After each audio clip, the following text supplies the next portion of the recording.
Good morning, everyone. Everybody having a good 4th of July, or what was the 4th of July? You know, uh, and now I know how teleprompters work. Anyway, good morning, and I know that everyone's had a wonderful 4th of July here, as I've already figured out, and I'm really nervous to speak here because there is a really big echo, and I can hear it bouncing off the back wall.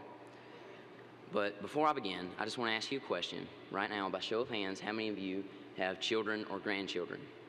By show of hands, how many? That's pretty good. Pretty big building full of spawning people. Anyway, just I want to tell you about it, but just let me tell you a little bit about myself. I'm from a small town called Stringer, Mississippi. Very small. The most you will see is on one road is a post office, a co-op, and a school, my school.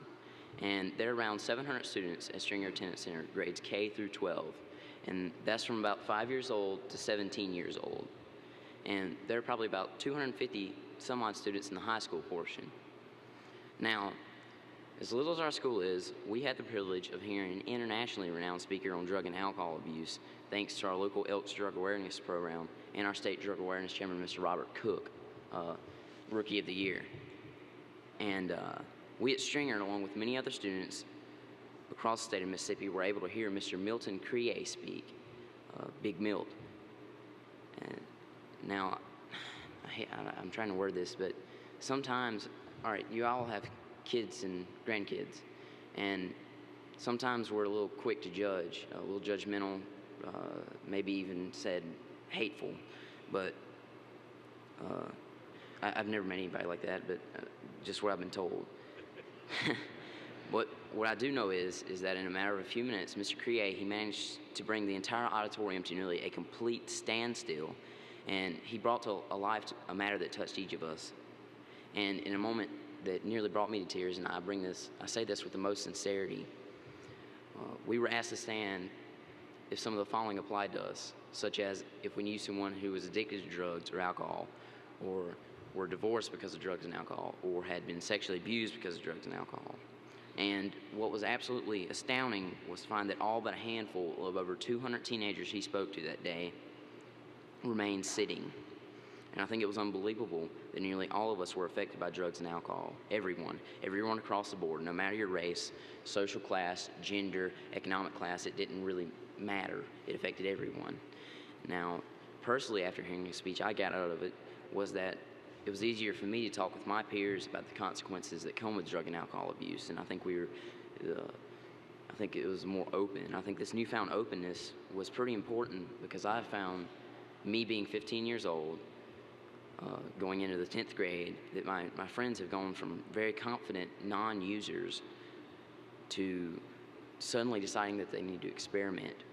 Now, when I asked them why they made the choice to use drugs and alcohol, knowing the effects very well, I mean, we have a health class, I'm given the same excuse time and time again that it was only this one time or because it's a special occasion. We even have mud bogs in Mississippi. But, or what's it going to hurt? That's what everybody says. That's a big thing.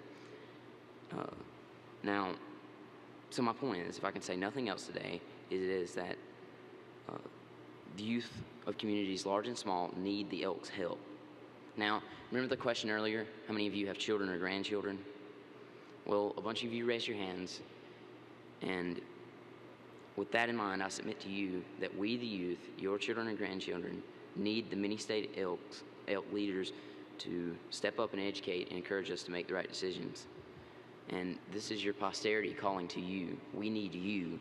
And I really hate to steal a line from Mr. Crier, but he said in his speech that drugs don't care. Drugs don't care if it was only that one time or if you're from a small town or a huge metropolis. And that is really the reality check I think we need. We need someone to speak up and explain it as bluntly as he did. And we need to know the consequences that come with drug and alcohol abuse. And I think the Elks are up for the challenge, and I think the DAP program has done a lot, and I really think Mr. Gaddy is the national chairman. But I really think you can help the youth of America, And I really don't think we will ever be able to eliminate the option of drug and alcohol abuse, but I think you can help create a wiser generation. And this is just a side note, but I thought this was kind of a suggestion. One of the more pressing issues facing the youth, I think, is the oversimplifying and encouragement of marijuana use. And it seems to me that there's an attempt by the national media and pop culture as a whole to endorse the legalization of marijuana.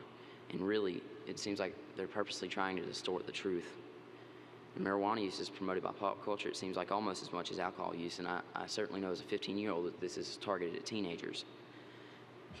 Now, I don't think we need to re-release the 1930s Reefer Madness, but I think there's a lot we can do, and I don't think legalizing marijuana for casual recreational use will help the youth of America in any shape, fashion, or form.